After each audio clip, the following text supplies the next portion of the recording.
the alarm goes off. Your eyes open to another day, but instead of excitement, you feel that familiar weight pressing down on your chest.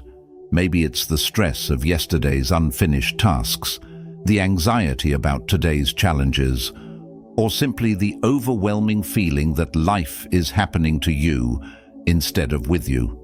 You reach for your phone, scrolling through endless notifications, comparing your behind the scenes to everyone else's highlight reel.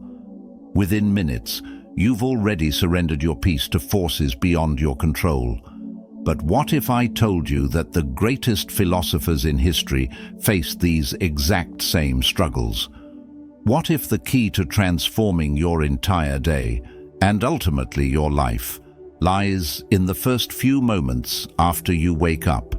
Marcus Aurelius, the most powerful man in the ancient world, wrote in his personal journal, "When you wake up in the morning, tell yourself, the people I deal with today will be meddling, ungrateful, arrogant, dishonest, jealous, and surly.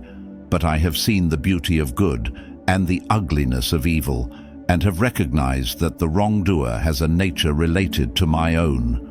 Even an emperor needed daily reminders to maintain his inner fortress. The truth is, every morning presents you with a choice that most people never realize they have. You can either be a passive victim of circumstance, letting external events dictate your emotional state, or you can become the architect of your own inner world. The Stoics understood that while we cannot control what happens to us, we possess absolute sovereignty over how we respond. Imagine waking up tomorrow morning with unshakable confidence, knowing that whatever the day throws at you, you have the tools to handle it with grace and wisdom. Picture yourself moving through challenges, not with anxiety, but with the calm assurance that comes from aligning with principles that have guided humanity's greatest minds for over 2,000 years. These 9 daily affirmations aren't just words. They're mental armor forged in the crucible of ancient wisdom and modern psychology. They're designed to rewire your brain, shifting you from a reactive state to a proactive one, from victim to victor, from chaos to calm. You might be thinking, "I've tried positive thinking before, and it didn't work." But this isn't about fake optimism or pretending problems don't exist. This is about building genuine resilience by accepting reality while choosing your response to it. It's about finding freedom not by changing your circumstances, but by changing your relationship with them. Each morning, you have approximately 16 hours of consciousness ahead of you. That's 960 minutes, 57,600 seconds of choices, reactions, and opportunities to either strengthen or weaken your character. The Stoics believed that how you begin determines how you proceed, and how you proceed determines who you become. Before we dive into these life-changing principles, I need you to do something. Hit that like button if you're ready to transform your mornings.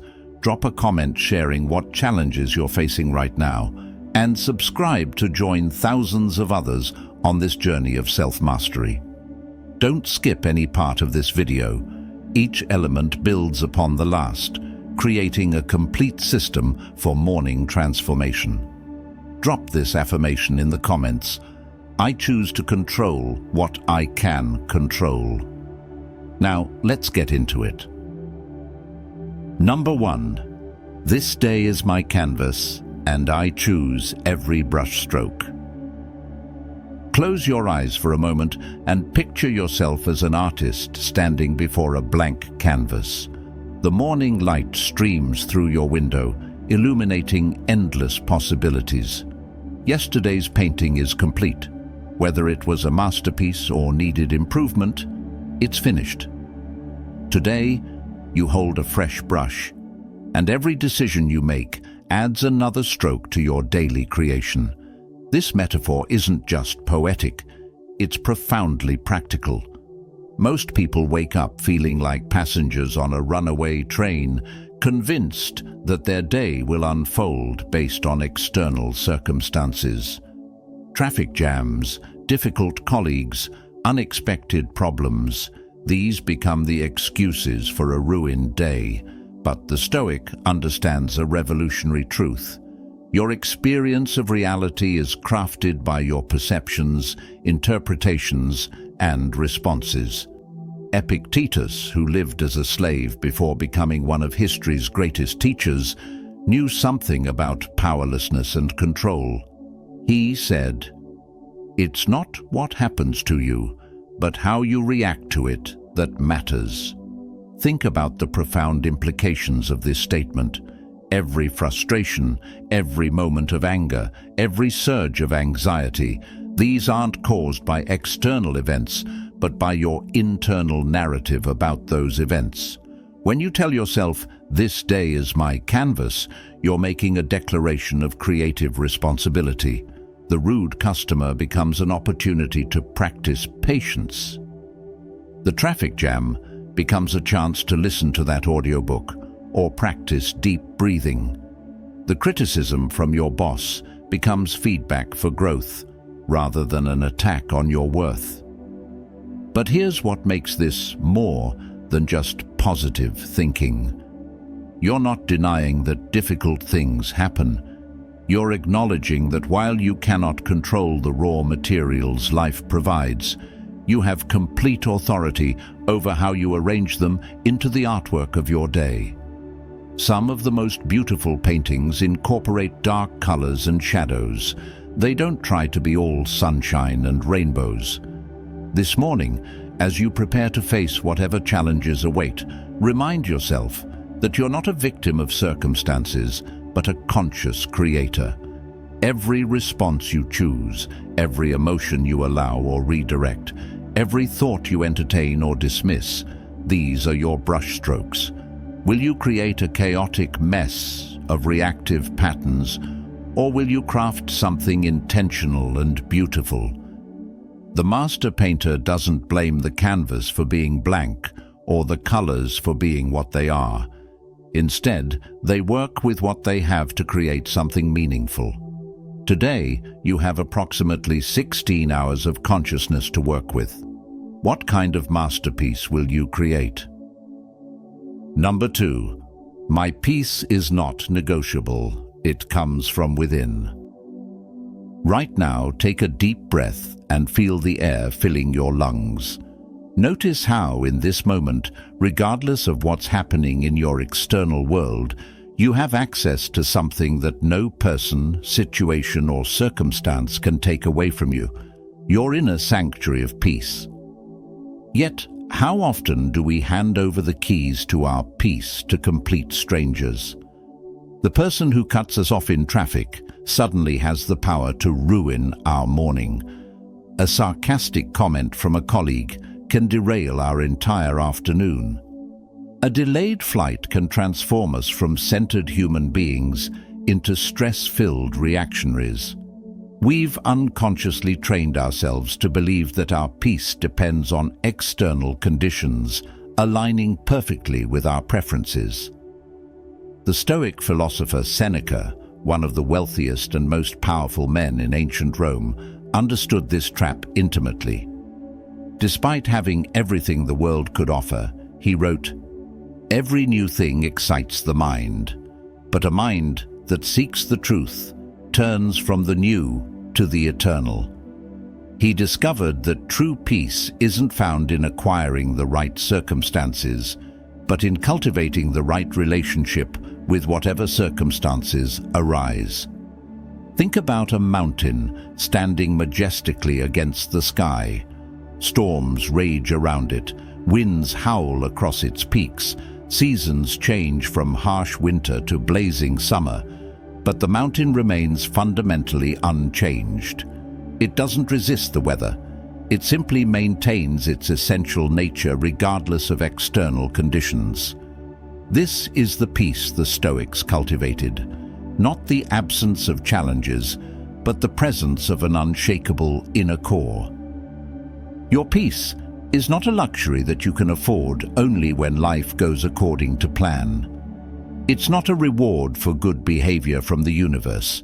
It's your birthright as a conscious being, and it exists in the space between what happens to you and how you choose to respond. In that space, sometimes lasting mere seconds, lies your freedom. When you declare, "My peace is not negotiable," you're not being selfish or detached from reality. You're recognizing that a peaceful person contributes more to the world than an anxious one. You make better decisions, treat others with more compassion, and solve problems more creatively when operating from a center of calm rather than a whirlwind of reactivity. This doesn't mean you become passive or stop caring about outcomes. It means you engage with life from a position of strength rather than desperation. You respond rather than react. You participate fully while holding lightly to results. Number 3. I welcome obstacles as my greatest teachers. Picture this. You're driving to an important meeting, running perfectly on time, when suddenly you hit unexpected construction. Your first instinct might be frustration, anger at the inconvenience, worry about being late. But what if I told you that this moment, this exact disruption, could become one of your most valuable teachers if you knew how to listen? The ancient Stoics had a radical perspective on obstacles that seems almost counterintuitive in our comfort-seeking culture. They didn't just tolerate difficulties, they actively welcomed them as opportunities for growth. Marcus Aurelius wrote in his Meditations, "The impediment to action advances action. What stands in the way becomes the way." This isn't just philosophical poetry. It's a practical blueprint for transforming your relationship with adversity. Think about the muscles in your body. They don't grow stronger by lifting light weights or avoiding resistance. They develop power, endurance, and definition precisely because they encounter opposition. Your character works the same way. Every obstacle you face is essentially life's way of asking, how strong are you really? How flexible can you become? How creative are your solutions? But here's the deeper truth that most people miss. Obstacles don't just build your strength. They reveal your authentic self. When everything is going smoothly, it's easy to believe you're patient, kind, and resilient. But traffic jams, difficult people, unexpected setbacks, these are the mirrors that show you who you really are beneath the surface. They strip away your pretenses and reveal the raw material you're working with. Consider the bamboo plant, which appears fragile but can bend almost horizontally in hurricane-force winds without breaking. It survives not by rigid resistance, but by flexible adaptation. When you welcome obstacles as teachers, you develop this same quality, the ability to bend without breaking, to find opportunity within adversity, to grow stronger through challenge rather than despite it. This morning, instead of hoping for an easy day, try a different approach. Hope for a meaningful day. Hope for opportunities to practice your values under pressure. Hope for chances to discover just how capable and resilient you really are. When that inevitable challenge arises, and it will, instead of thinking, "Why is this happening to me?" ask, "What is this here to teach me?" Every master craftsman knows that the finest swords are forged in the hottest fires and shaped by the hardest hammer blows. Your character is being forged the same way. Every obstacle is another strike of the hammer, another moment in the fire, another opportunity to become who you're meant to be. Number 4. Other people's opinions are not my reality. Imagine for a moment that you're standing in front of a funhouse mirror. You know, those distorted mirrors at carnivals that make you look impossibly tall, absurdly short, or bizarrely warped. Now, Would you base your entire self-worth on what you see in that mirror? Of course not. You'd recognize it as a distorted reflection, not an accurate representation of reality. Yet every day, millions of people make critical life decisions based on the funhouse mirrors of other people's opinions.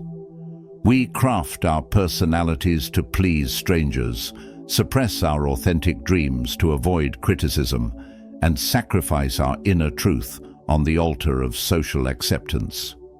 We've forgotten a fundamental principle that the Stoics understood deeply. Other people's perceptions of you are about them, not about you. Epictetus, speaking from his own experience of being judged and dismissed as a slave, taught how much trouble he avoids who does not look to see what his neighbor says or does. This isn't about becoming indifferent to feedback or isolating yourself from community. It's about understanding the difference between constructive input and the endless, often contradictory stream of judgments that flow from people's own insecurities, projections, and limited perspectives. Think about this truth. The same person who criticizes you for being too quiet will later criticize you for being too outspoken. The person who says you're too ambitious will also tell you you're not driven enough.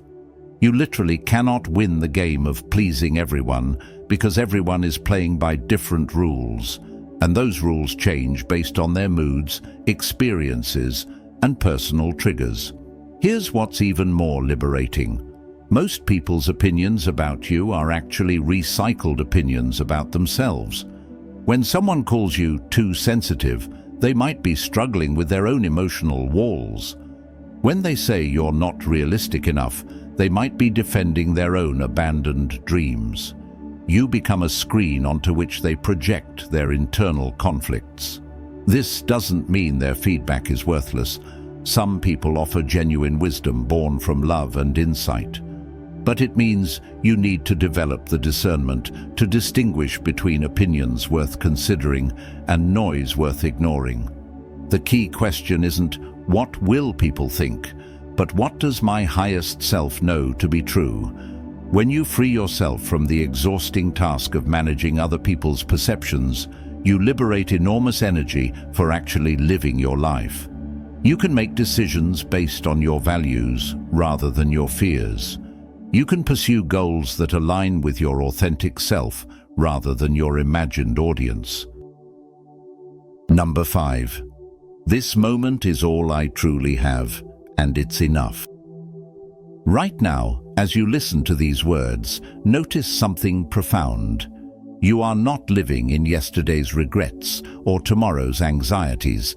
You exist here, in this precise moment, with this breath, this heartbeat, this singular point of consciousness that is uniquely yours. Yet how much of our mental energy do we waste replaying conversations that already happened or rehearsing scenarios that may never occur? We carry the weight of past mistakes and future fears, missing the only moment where life actually takes place. This one. Marcus Aurelius reminded himself daily, confine yourself to the present. As Emperor of Rome, he could have obsessed over past military campaigns or worried about future threats to the empire. Instead, he understood that power, real power, exists only in the present moment, where decisions are made and actions are taken. Think about a river flowing past you. You can't hold yesterday's water or tomorrow's current. You can only experience the water that's moving past you right now. Life works the same way. This moment contains everything you need: your breath, your awareness, your ability to choose your next thought or action. When you fully embrace the present moment, something magical happens. Problems that seemed overwhelming when projected into an imaginary future become manageable when approached one step at a time. Regrets that tormented you about the unchangeable past lose their grip when you focus on what you can do now. This doesn't mean you stop planning or learning from experience. It means you do both from a centered place of present moment awareness rather than a scattered state of mental time travel. You plan because planning is what you're doing now. You learn from the past because learning is what you're doing now. This moment, imperfect, uncertain and fleeting as it may be, contains infinite possibility. It's enough because it's all you have, and it's everything you need. Number 6. I am responsible for my actions, not their outcomes. Imagine a farmer who plants seeds with meticulous care, waters them faithfully, and tends to them with expertise. Yet, despite perfect effort, a drought destroys the crop.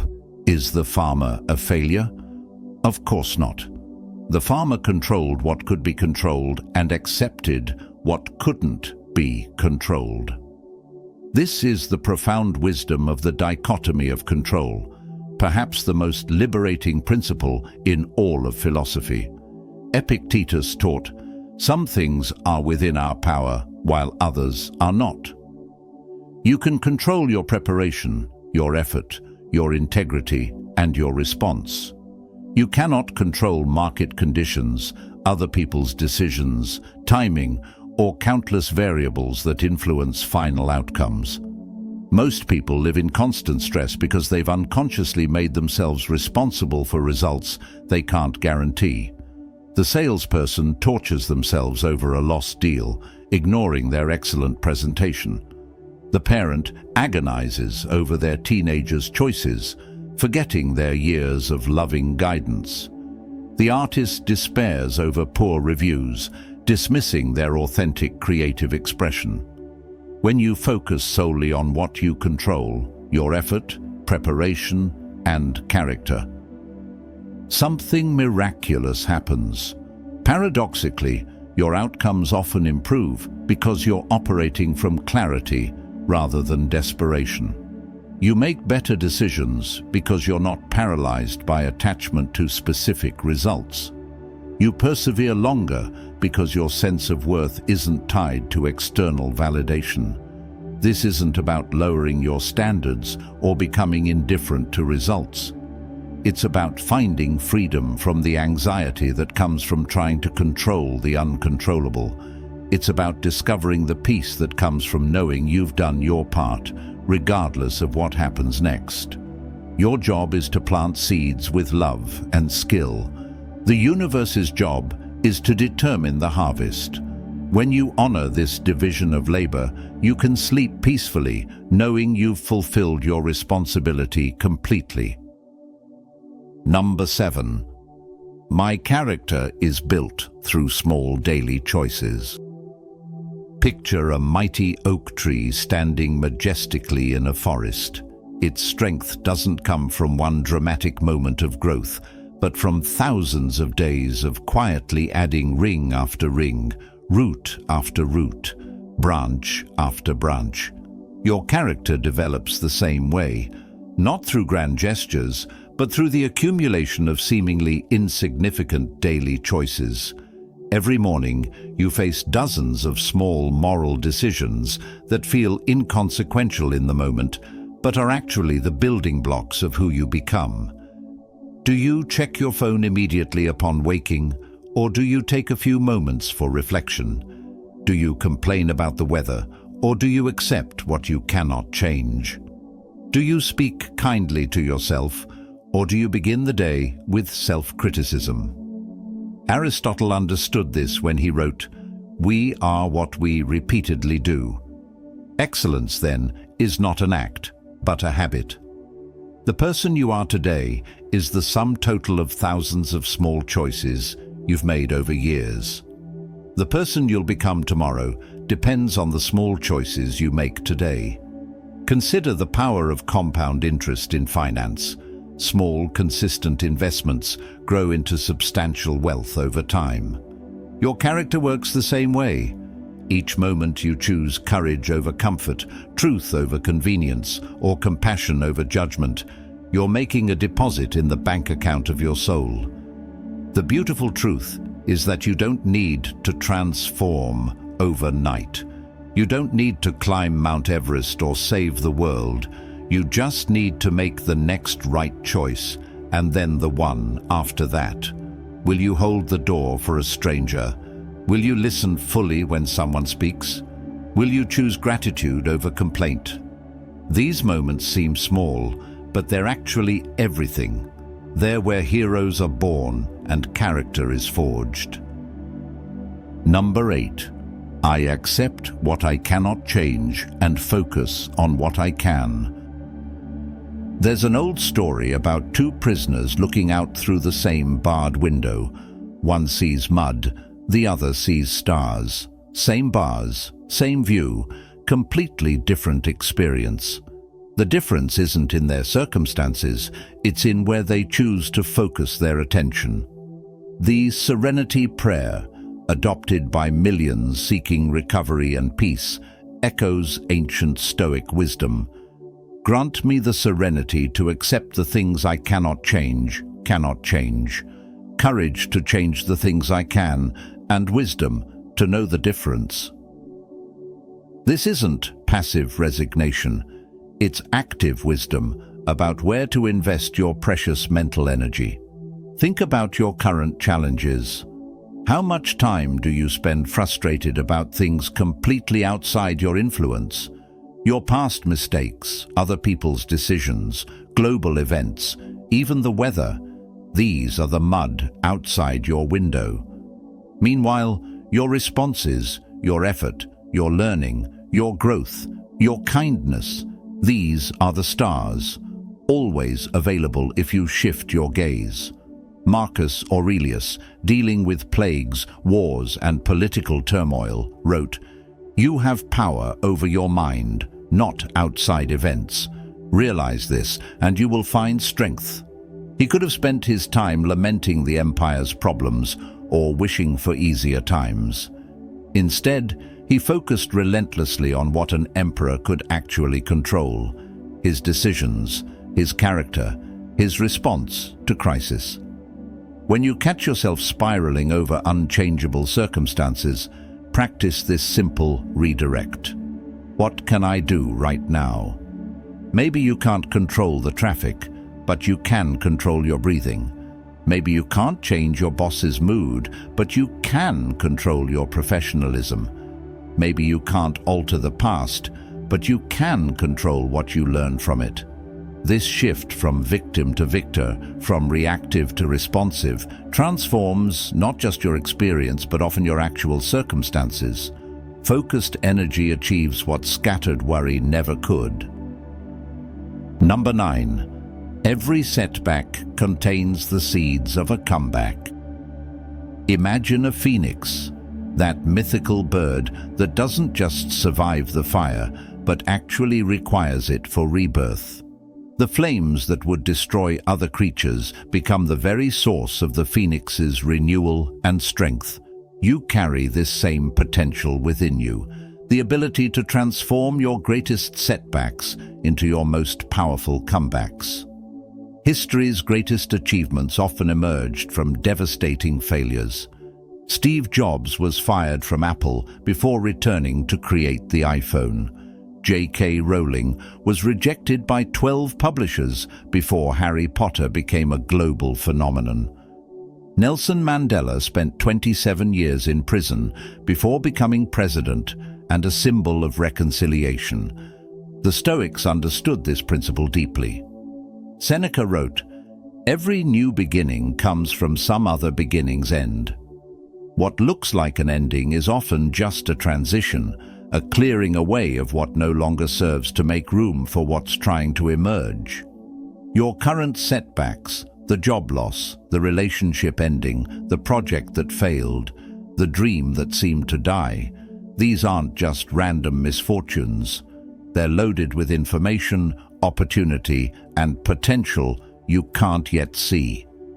They're forcing you to develop skills you didn't know you needed, revealing strengths you didn't know you had, and redirecting you toward possibilities you never would have considered. Think of your setbacks as cocoons rather than graves.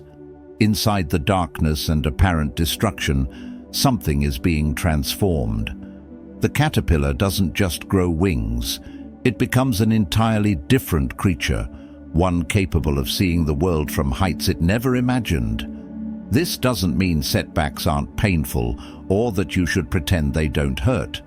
It means you can hold your pain with purpose, knowing that your greatest challenges often become your greatest teachers, and your deepest wounds can become your greatest sources of wisdom and compassion. As you prepare to step into this day, you carry with you more than just these 9 principles. You carry the accumulated wisdom of humanity's greatest minds, who faced the same struggles you face, who felt the same fears you feel, and who discovered that true strength comes not from avoiding life's challenges, but from meeting them with wisdom, courage, and grace. These aren't just morning affirmations. They're tools for transformation. They're the difference between living as a victim of circumstance and living as the author of your own story. Every morning offers you a choice. Will you react to life, or will you respond to it? Will you be shaped by what happens to you, or will you shape what happens through you? The ancient Stoics proved that inner freedom is possible regardless of external circumstances. A slave like Epictetus found liberation in philosophy. An emperor like Marcus Aurelius found peace amid chaos. A wealthy advisor like Seneca found meaning beyond material success.